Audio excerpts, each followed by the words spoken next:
Howdy, howdy, howdy do. How do you do? We're doing another stream today. And you know what it is. It's that Mario Kart 8 Deluxe. Doing that 200cc. 200cc. Don't you see? 200cc.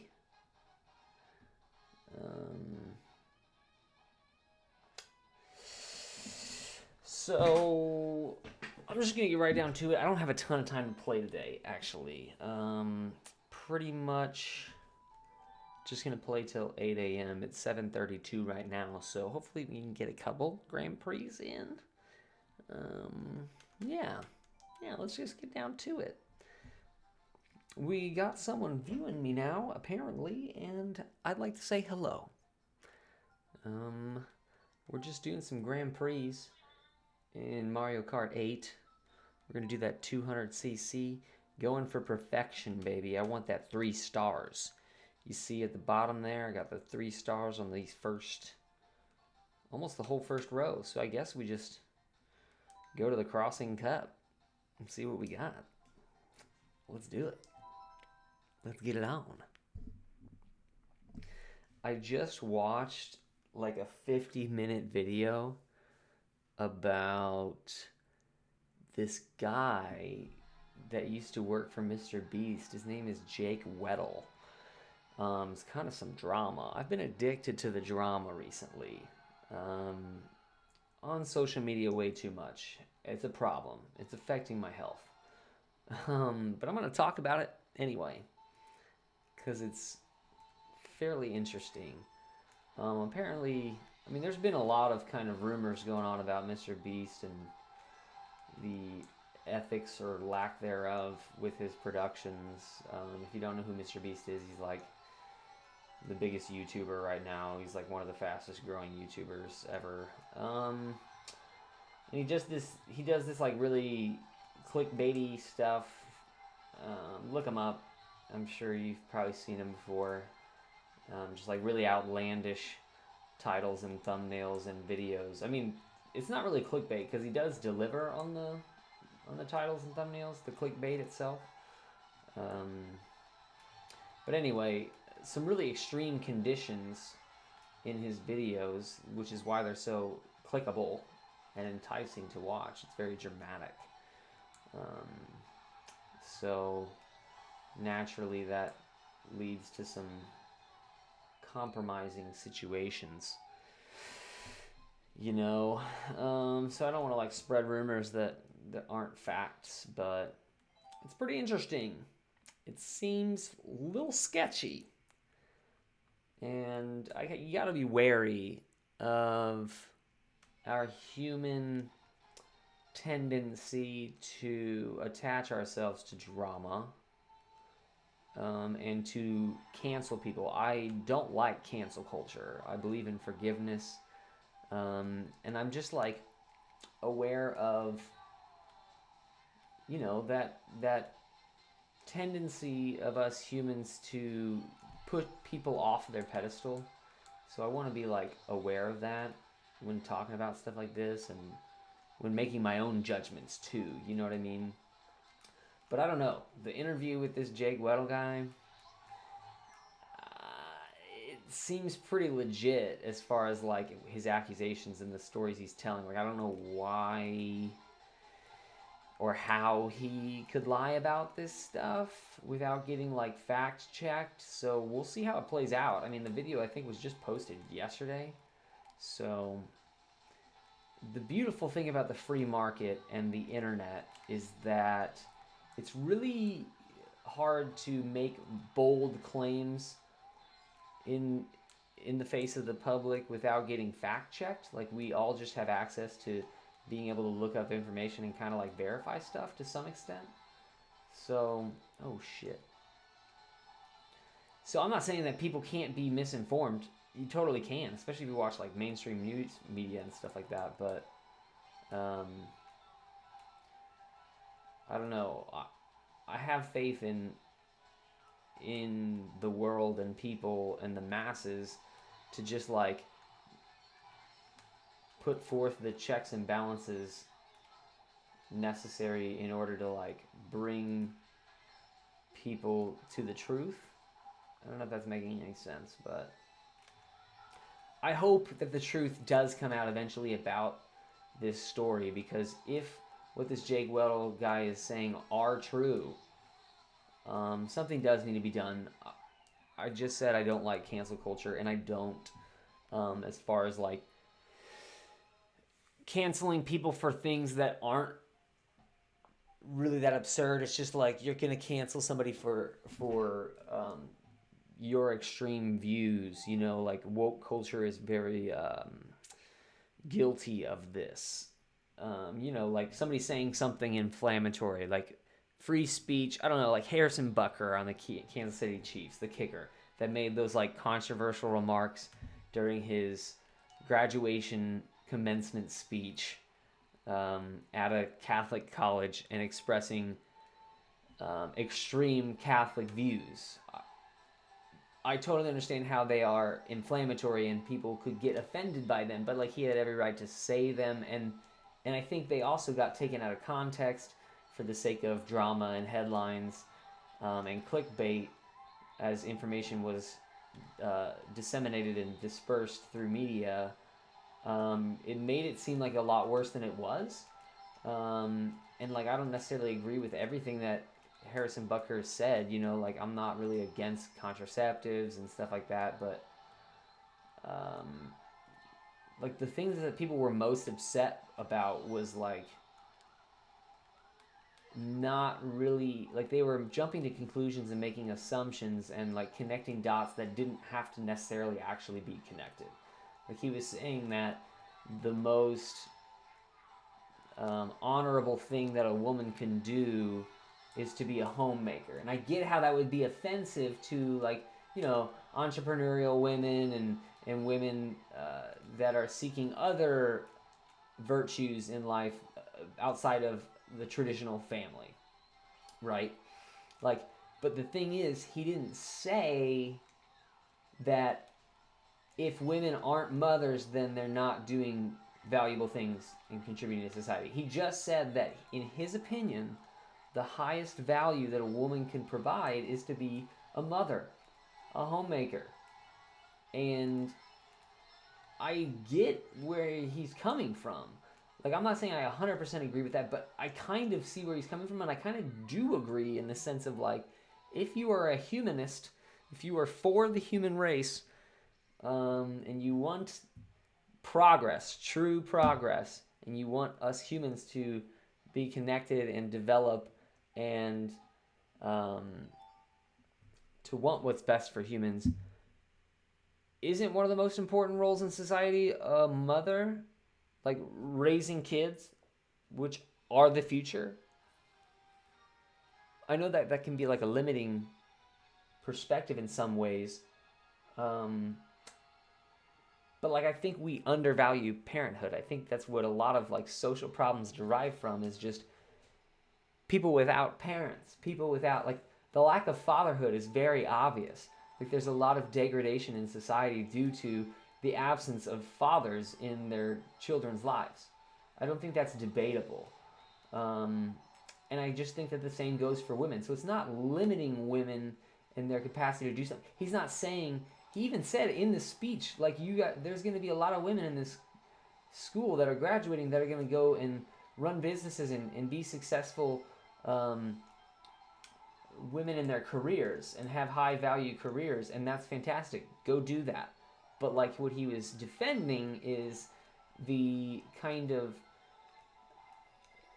the lie of women have to be something other than mothers to be valuable, when really truly motherhood should be valued and revered above almost anything else. And I do believe that's true. That's not to slight or downplay or to, it's not to ridicule women who can't have babies. You know what I mean? Like it's not to degrade the value of women who don't choose to be mothers, even regardless of their ability to do it. He's just saying, like, if you want to be a mother and you want to be a homemaker at that, like a stay-at-home mom, a full-time mom, that's not only not something that we shouldn't, it's not only something that we shouldn't look down upon, it's something that we should revere and we should honor. And I don't see any problem with that at all. Like, I think if you have a problem with that, you probably took it out of context and you're missing his point. And furthermore, the audience he was speaking to was the exact audience that he should be speaking that to, because the Catholic Church has these values and it's part of their doctrine. Whether you think that's bad or not, I don't necessarily agree with it 100%, but like, because I believe that the church actually will take that and use that as a tool and a vehicle to manipulate and control the women in the congregation. And I think there is a problem with that. But that doesn't mean that he can't say those things. And I was only bringing that up because people will just like cancel him. People think he should be fired from his job. And it's like, that's not how meritocracy works. And then like, a month later, he gets the highest contract for a kicker in NFL history. And it was earned. He's literally the best. That's how meritocracy works. That's how it should work. That's how democracy works. And I don't think that he should have been canceled and lose his job. Mr. Beast's story is different. He did things that are like, if what he's being accused of doing, he actually did. I know I said I don't believe in cancel culture, but like something has to happen. Like justice needs to be carried out in that situation. He probably should be deplatformed to some extent. And influence should be probably taken away from somebody that violated ethics in the way that he did, putting his friends and employees at risk with their health, violating laws against human torture that are not even acceptable in war,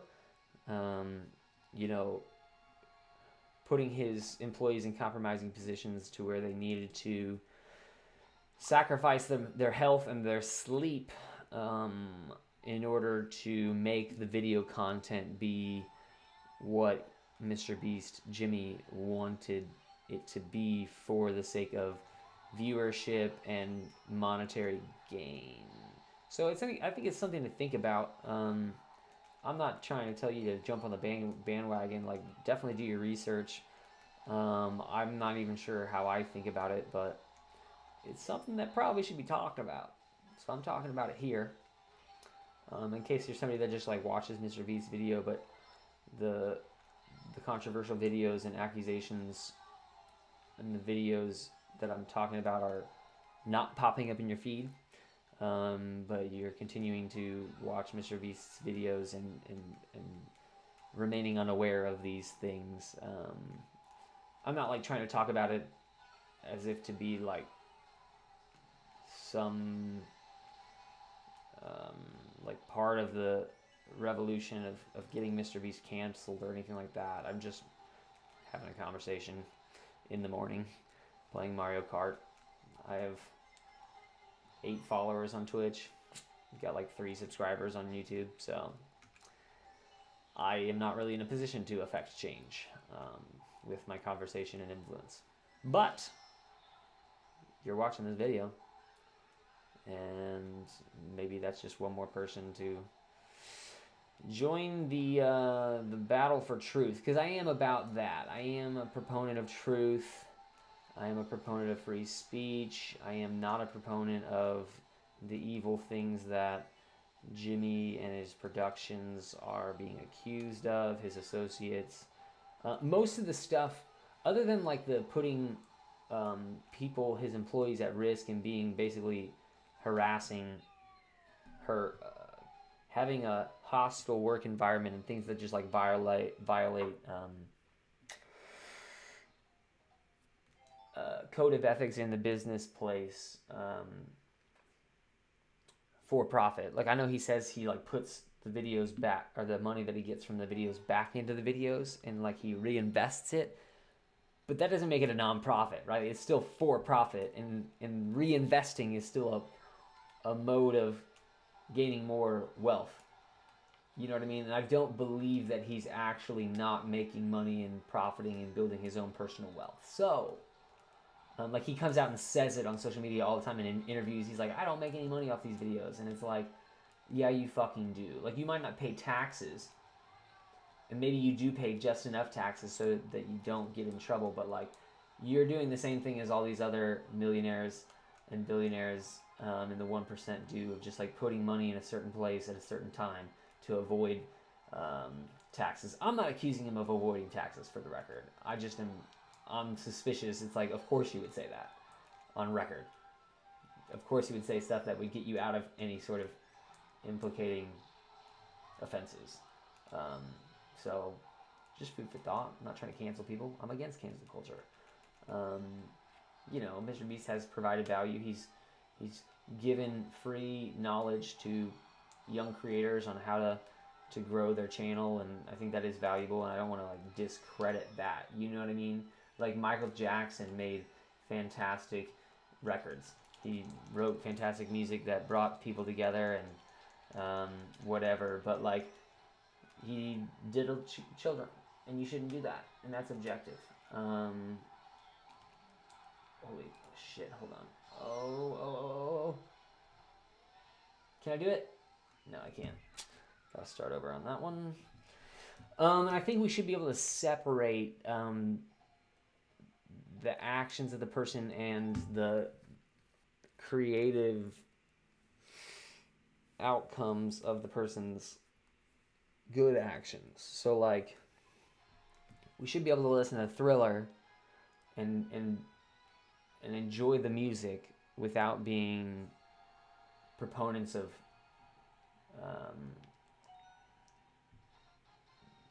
pedophilia. You know what I mean? You know what I'm saying? This is a weird topic. But that's kind of been a theme lately on these streams. I just talk about controversial shit until somebody joins me live and I start to talk more safely. Not that that's what I'm trying to do. I'm just scared. I'm scared to talk about stuff. I've been thinking about starting a YouTube channel of just talking about my philosophies on life. Not that anybody wants to hear it, but I do have thoughts and I do think a lot. And I don't think that I'm right, but I think that what I think about is provocative in a productive way. Not in just like an inflammatory, triggering way, but in a way of like, maybe it could be helpful for the progress of human dialogue, and it might be worth talking about. So I think I'm going to start a YouTube channel where it's like a talking head thing. I can just kind of like talk, you know, about topics that interest me multiple times a week, just to get like a conversation going, build a community of forward thinkers, and I'll probably call it something like Philosophic Owl, because my name's Alex Leprechaun Owl. And it's like philosophical, but it's just Philosophic Owl. You know what I mean? You get it? We'll see. We'll see if I do that. I've got so many things I want to do. I'm trying to like dive deeper on my art channel as well, and make more meaningful videos that tell stories instead of just document my art process. I'm trying to be a better documentarian. I'm trying to be a better storyteller. I'm trying to be a better cinematographer and filmographer. I want to make my art process videos more of like mini movies, mini mural movies, because I paint murals. That's what most of my videos are about. So I'm trying to just like figure out a way to make them more entertaining, so that I can bring more value to my viewers. Did you see that perfectly timed shockwave that I destroyed that shell? What a baller. What a fucking baller. So anyway, let me know what you think. If you're watching this and I haven't started that yet, and you think it's like a good idea, let me know. Give me some encouragement. Nice. Or if you think it's a horrible idea and it's going to get me canceled, tell me that too.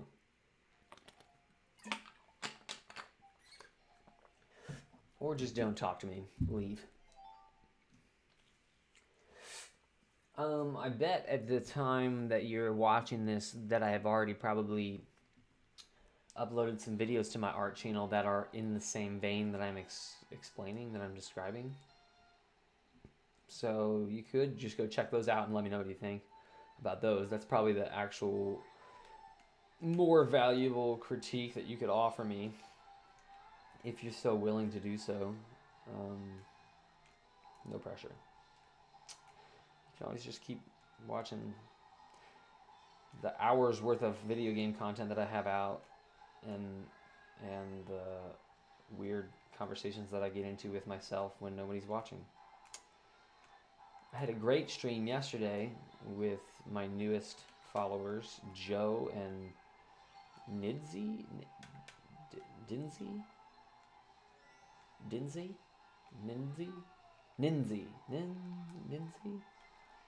I don't know what the guy's name is, but something like that. You can go watch that. It's yesterday's. I'm gonna try and put like a date in the title of these videos so that people can, or at least in the description, so you could like watch them chronologically. I'm just like kind of uploading and moving on at this point because I'm not like expecting anything to happen, but in case I gain some traction, I'll probably come back and like reorganize stuff. Or maybe I won't. Maybe I'll just keep posting and forgetting. And that's fine. We're just having fun. We're just trying to double dip on our hobby here of playing video games. And I think this is actually just good practice for me. It's good practice to just freely talk to myself and get used to speaking on camera and to build that muscle of speaking through fear. You know, speaking about controversial topics, political topics, social topics, philosophical themes. This is just good practice for me to speak into the mic. And the video game kind of just like distracts me. I'm like doing something with my hands and my eyes, and it's kind of multitasking. And I'm producing content at the same time. Kind of like takes the guilt out of playing video games, because playing video games can kind of feel like a waste of time a lot. Like, it is fun. It's more fun at the end of the day.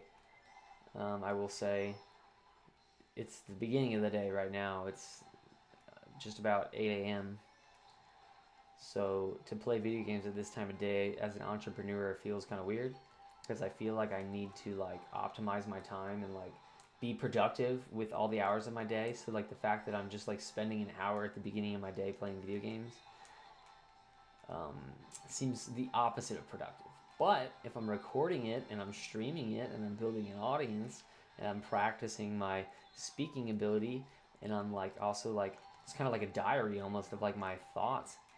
You know, I just watched that video for 50 minutes. That was kind of like seemingly a waste of time and just indulging in my drama addiction. But if I'm here talking about it with you, then it seems more productive because I'm like reflecting on it. I'm like recording it. I'm documenting my thoughts about it. So, you know, you could view that as like somewhat, you know, what is it called? Hustle culture, like toxic hustle culture. You can say that I'm like at the grips of that. And I'm not going to deny that. You know what I mean? That's definitely something that I have to be aware of and work on and make sure that I'm checking myself on. We're 3 for 3 on this cup. It's going to be finishing strong here. But I am aware of it. I am conscious of it. And I'm finding a balance, because the answer is not... Like, if the problem is hustle culture and being too toxically productive and only deriving your self-worth from what you're able to produce, if that's the negative side of the spectrum, the other side of the spectrum that is also negative is not doing shit.